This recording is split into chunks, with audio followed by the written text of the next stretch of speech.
Captain Marcus Thompson's shuttle docked at Luna Station's diplomatic wing with the gentle thrum that meant another career-defining mission was about to begin. Through the viewport, Earth hung like a blue jewel against the star field, a reminder of what was at stake in the negotiations ahead.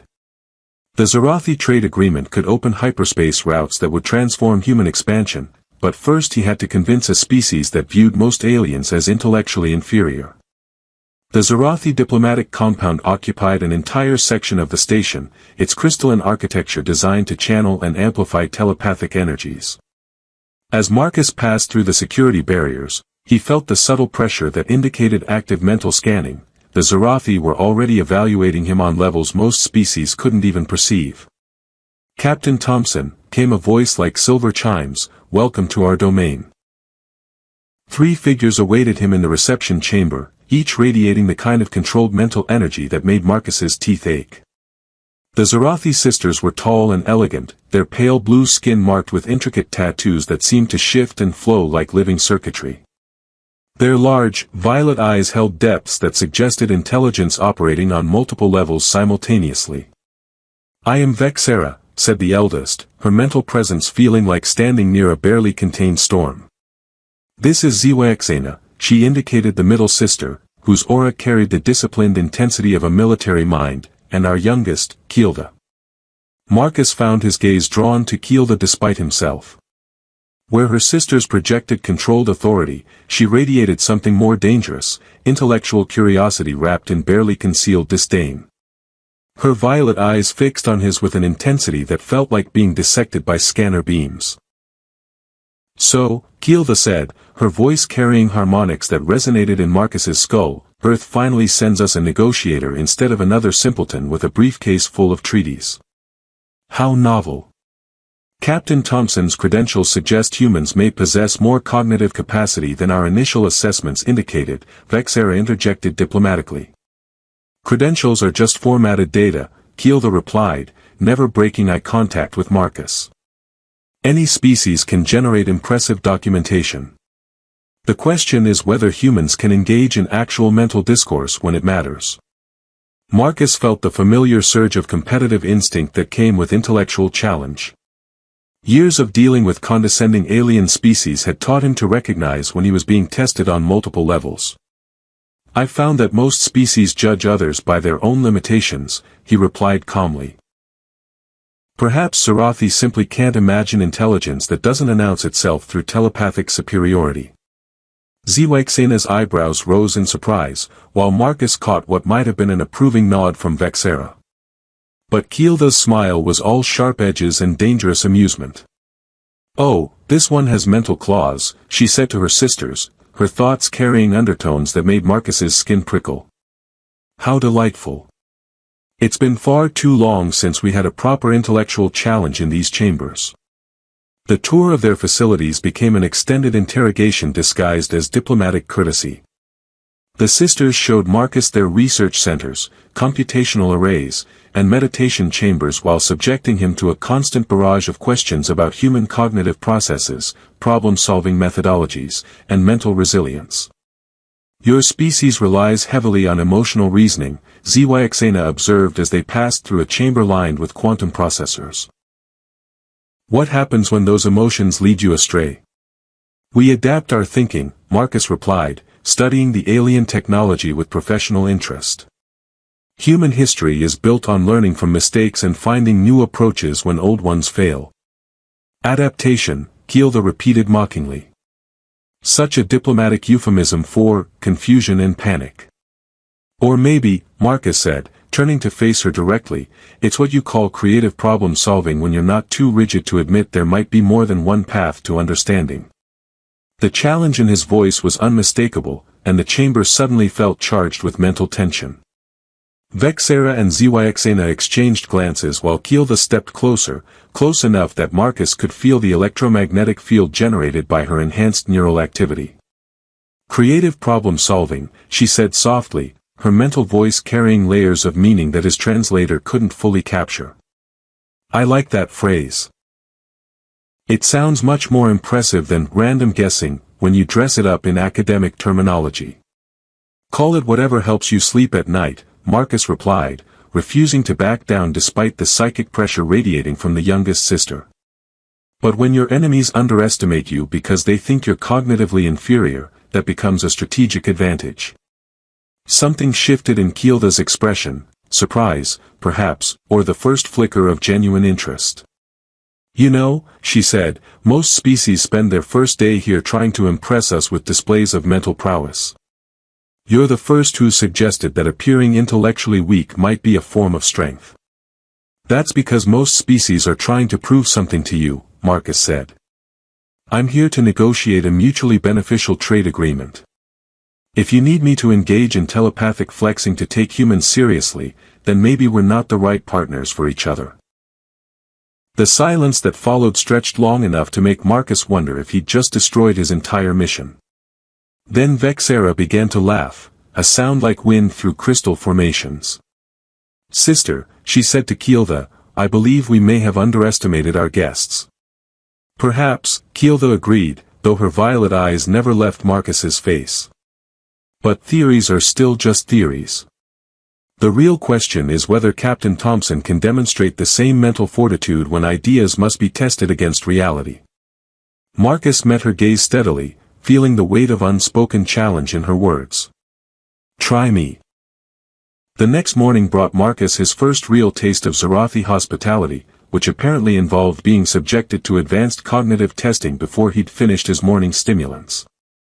Kilda appeared in the guest quarters at what humans would consider an unreasonably early hour, her mental presence already crackling with anticipation. Rise and engage, Captain, she said, projecting holographic puzzle matrices into the air above his desk. If you're going to represent your species in these negotiations, you need to understand what actual intelligence looks like. Marcus examined the three-dimensional logic problems floating before him, geometric patterns that shifted and evolved according to rules he would need to deduce through observation. And here I thought diplomacy was usually conducted through structured dialogue, not pop quizzes. That's your first mistake, Kilda replied, her violet eyes gleaming with intellectual hunger. Among Zarathi, respect is earned through demonstrated capability. You can quote trade statistics all day, but until you prove you can think at our level, you're just another primitive asking for our advanced technology. The testing facility was impressive even by galactic standards, with quantum processors that could simulate entire civilizations and holographic environments that responded to thought patterns with lethal precision. A group of Zarathi researchers had gathered to observe the human attempt their cognitive challenges, their expressions ranging from mild curiosity to open skepticism. The rules are straightforward, Kilda announced as they took positions at adjacent control interfaces. First to solve 10 sequential logic chains wins. Try not to embarrass your entire species too badly. Marcus activated his workstation, feeling the neural interface establish connection with his thoughts while testing the system's responsiveness. I'll do my best to provide adequate intellectual stimulation. What followed was less a contest than a masterclass in Zarathi problem-solving methodology. Kilda approached each challenge with crystalline logic, her solutions elegant and precise while her mental processes seemed to operate on multiple levels simultaneously. Marcus found himself constantly struggling to keep pace, his human cognition barely adequate to avoid the crushing defeats that would have ended the session in minutes. But after 30 minutes of systematic intellectual dismantlement, something clicked. Marcus stopped trying to match Kilda's pure analytical approach and started integrating intuitive leaps with logical progression. When she expected linear reasoning, he made creative connections that bypassed traditional problem-solving paths. Interesting methodology, the scoring system announced as Marcus completed his first challenge ahead of her.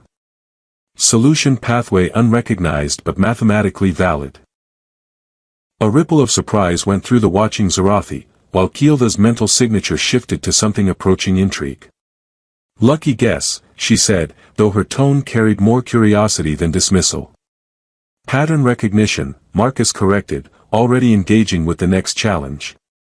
The second round lasted longer, with both participants settling into rhythms that showcased their different approaches to complex reasoning. Kilda worked with the polished efficiency of someone who had been trained from birth for intellectual excellence, while Marcus relied on intuitive connections and the occasional unorthodox insight that caught her off guard. You think strangely, Keelda observed during a brief pause to recalibrate their interfaces. Not incorrectly, but differently than we expected. Human cognitive doctrine emphasizes flexibility over rigid adherence to established methods, Marcus replied, reviewing the quantum matrices floating around his workstation. We've learned that breakthrough insights often come from approaching problems in ways others haven't considered. Show me, she challenged. Marcus's second victory came when he deliberately ignored the apparent logical structure of a problem and instead focused on the emotional resonance of the geometric patterns. The solution that emerged was mathematically sound but arrived at through pathways no Zarathi would have considered. Fascinating, she admitted, though her violet eyes were now burning with something that looked like genuine intellectual excitement. Using intuitive pattern matching to bypass analytical bottlenecks. I'm beginning to see why your species has survived contact with advanced civilizations. The third round became a test of mental endurance as much as raw intelligence, with both thinkers pushing their cognitive limits while the watching Zarathi began to show genuine appreciation for the human's resilience. Marcus's unconventional approaches were keeping him competitive against a superior processor, and every time Keelda expected him to falter under mental strain, he found new reserves of creative thinking. The final challenge was almost anticlimactic. Keelda overcommit to what should have been a decisive analytical assault, and Marcus managed to solve the problem through an emotional interpretation that treated mathematical relationships as aesthetic harmonies. The session ended with both participants mentally exhausted and the assembled Zarathi offering what sounded suspiciously like applause. Not bad for someone whose species is all theories, Marcus said, offering Keelda a traditional gesture of intellectual respect. She accepted the acknowledgement with grace that surprised him. Perhaps I was hasty in that assessment. You think with honor, even if your methods are unorthodox. High praise from a Zarathi prodigy, Marcus replied. Does this mean I've graduated from primitive alien to something more respectable? Keelda's laughter carried harmonics that resonated in ways his translator couldn't fully process, warmer, less edge and more genuine appreciation. You've graduated to worthy intellectual opponent. Don't let it inflate your neural pathways. As the crowd dispersed and they walked back toward the diplomatic quarters, Marcus found himself stealing glances at his testing partner. The fierce mask of intellectual superiority was still there, but underneath it he was beginning to glimpse something more complex, curiosity, loneliness, and perhaps the isolation that came from being constantly tested and rarely matched. Captain Thompson, Keelda said as they reached the junction where their paths diverged, would you be interested in a more comprehensive evaluation of human cognitive capabilities? This evening, perhaps, in my private study? The invitation in her mental voice was unmistakable, but so was the challenge that never seemed far from the surface with her. Marcus met her violet gaze directly.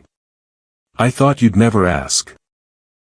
The evening's comprehensive evaluation turned out to involve Marcus facing 3 additional Zarathi intellectuals in succession, followed by a strategic simulation that had him coordinating a complex diplomatic crisis while managing resource allocation across multiple star systems.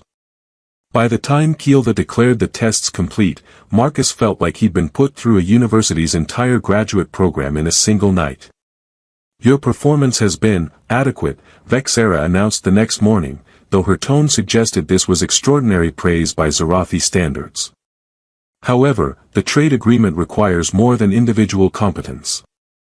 We must be certain that humanity as a whole can engage with us as intellectual equals when the universe demands complex solutions.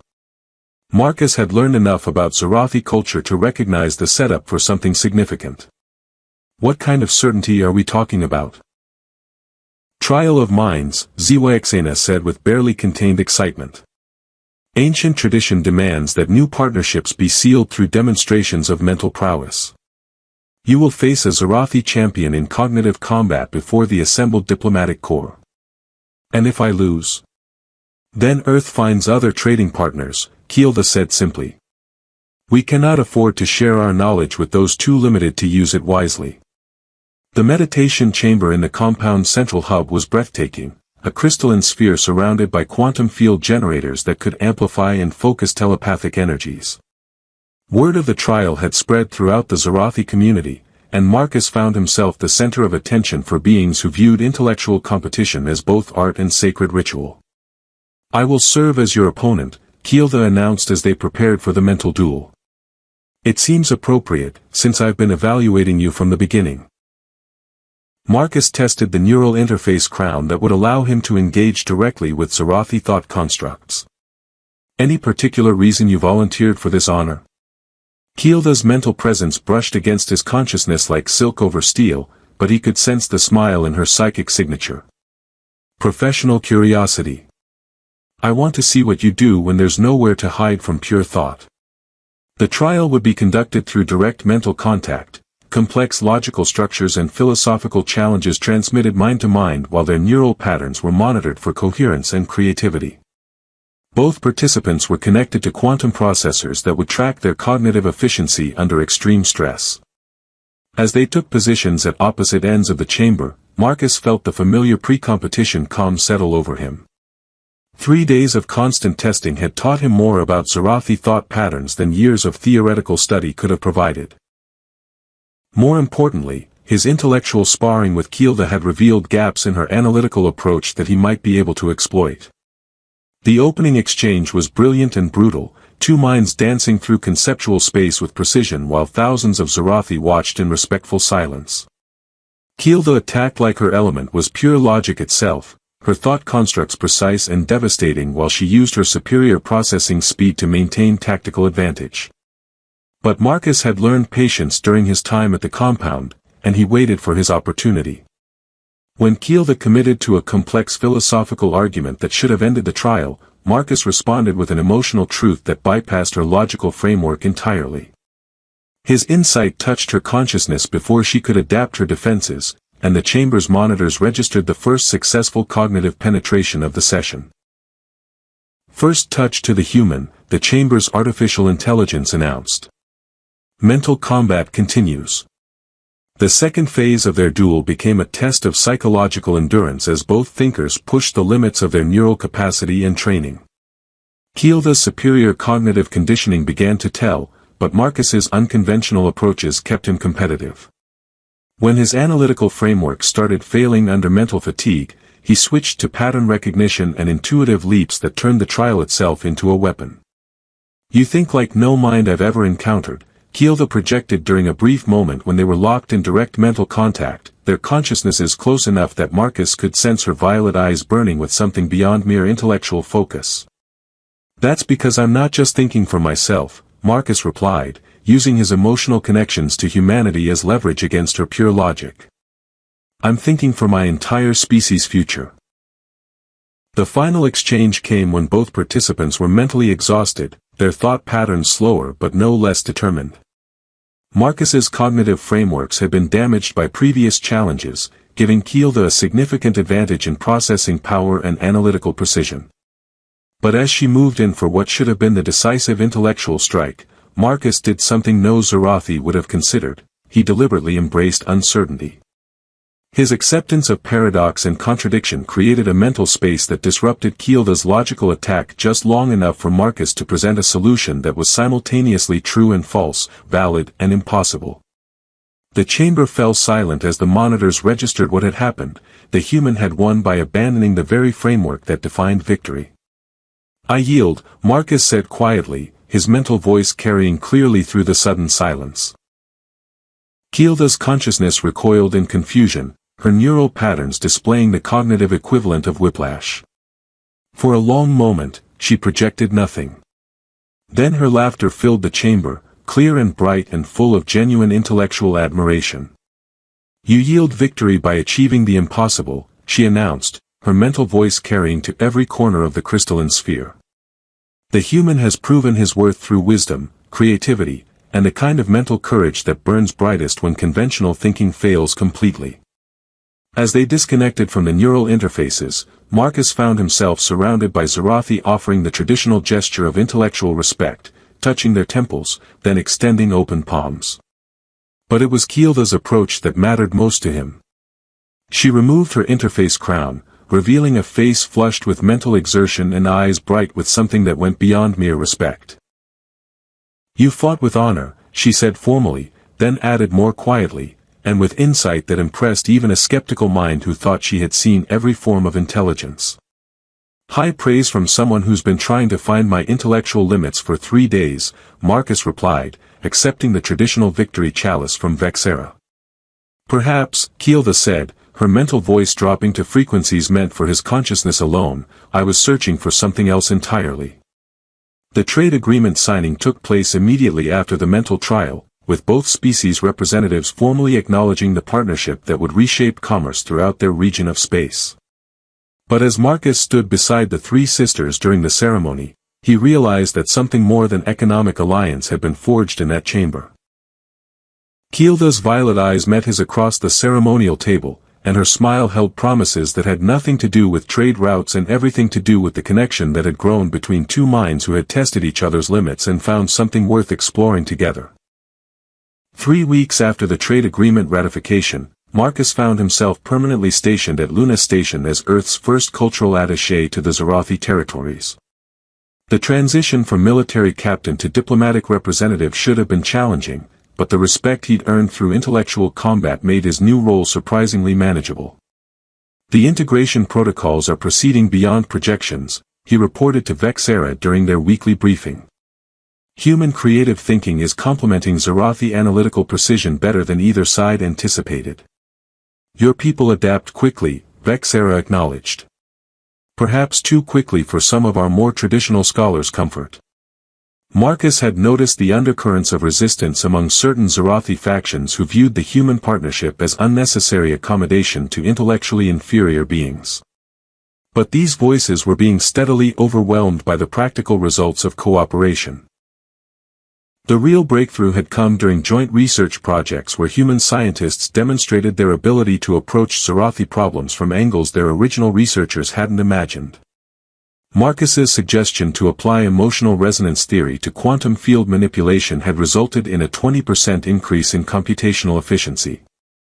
Innovation through intuition, Keelda had called it, though her tone carried fascination rather than criticism. Their relationship had evolved considerably since the mental trial. The constant testing and challenges had been replaced by collaborative research sessions and what Marcus was beginning to recognize as genuine intellectual partnership. Keelda still pushed him mentally and creatively, but now it felt like encouragement rather than interrogation. Walk with me, she said after the briefing concluded, leading him toward the observation lounges that overlooked the lunar surface. The view never failed to inspire Marcus. The stark beauty of Earth's moon stretching to the horizon, with the blue marble of home visible in the star-filled sky above. Mixed among the human installations were the first Zorathi research facilities to operate in Sol system, their crystalline structures creating rainbow patterns in the harsh sunlight. My sisters believe you've accomplished something unprecedented, Keelda said, settling beside him at the reinforced viewport. A permanent partnership that benefits both species, mutual respect between minds, shared knowledge that makes us all more capable. But you have reservations? Marcus asked, noting the thoughtful harmonics in her mental voice. Not reservations. Questions. Keelda turned to face him directly, her violet eyes reflecting the Earthrise beyond the station. You came here to negotiate a trade agreement, but you've revolutionized our entire approach to problem-solving and intellectual cooperation. That wasn't part of your original mission parameters. Marcus considered his response carefully. Sometimes the best results come from objectives you didn't know you had. Very diplomatic, Keelda said with a slight mental smile. But I'm asking the thinker, not the attaché. What did you hope to accomplish when you entered that meditation chamber with me? Honestly? I just wanted to prove that humans deserve to be taken seriously. Your species had dismissed us as cognitively primitive before they'd ever seen us think. And now? Now I think we've proven that different doesn't mean inferior. Human intuition and Zorathi logic make a powerful intellectual combination. Keelda was quiet for a long moment, watching supply ships transit between the station and lunar installations. There's something else, she said finally. Intelligence reports suggest the hegemony is planning a major expansion in this sector. Their scouts have been probing our research networks for weeks. Marcus felt the familiar surge of strategic awareness that came with potential threats. How serious? Serious enough that the research councils are requesting human input on defensive protocols. They want your creative problem-solving applied to information security operations. The crisis came sooner than expected. Hegemony forces launched simultaneous cyber attacks against 3 different research installations, forcing the combined human-Zarathi network to defend on multiple intellectual fronts. Marcus found himself appointed as tactical coordinator, working directly with Kielva to develop countermeasures. Their attack patterns are designed to exploit traditional Zarathi security doctrine, Marcus observed, studying the data streams flowing through their shared neural interface. They expect us to meet logic with logic, trying to match their computational power through direct engagement. What do you recommend? Kielva asked, her mental processes clearly favoring immediate retaliation. We give them what they expect, then do what they don't expect. Deploy our main defenses as if we're committing to conventional countermeasures, but prepare creative solutions that bypass their analytical frameworks entirely. The information warfare that followed became a textbook example of human-Zarathi cooperation. While the main security systems engaged hegemony forces in spectacular displays of computational power that drew enemy attention, smaller programs slipped through their defenses using emotional algorithms and intuitive logic patterns. Marcus's tactical innovations, implemented by Zarathi precision and human creativity, turned what should have been a crushing data breach into a decisive intelligence victory. The hegemony lost 70% of their infiltration capability in a single engagement, Vexera reported after the cyber battle.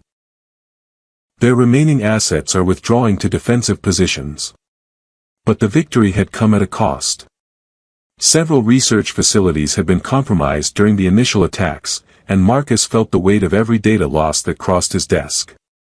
Strategic decisions always carry that burden, Kielva said, finding him in his quarters after the security briefings.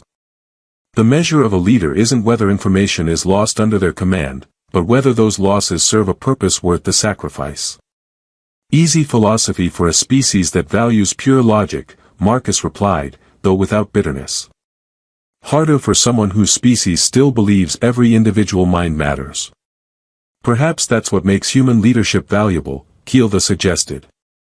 Leaders who feel the full weight of their decisions make different choices than those who see losses as acceptable statistics. As the weeks that followed brought news of continued success in joint operations, Marcus realized that something fundamental had changed in the relationship between their species. The partnership was no longer just a strategic necessity, it had become an intellectual alliance that was reshaping both civilizations.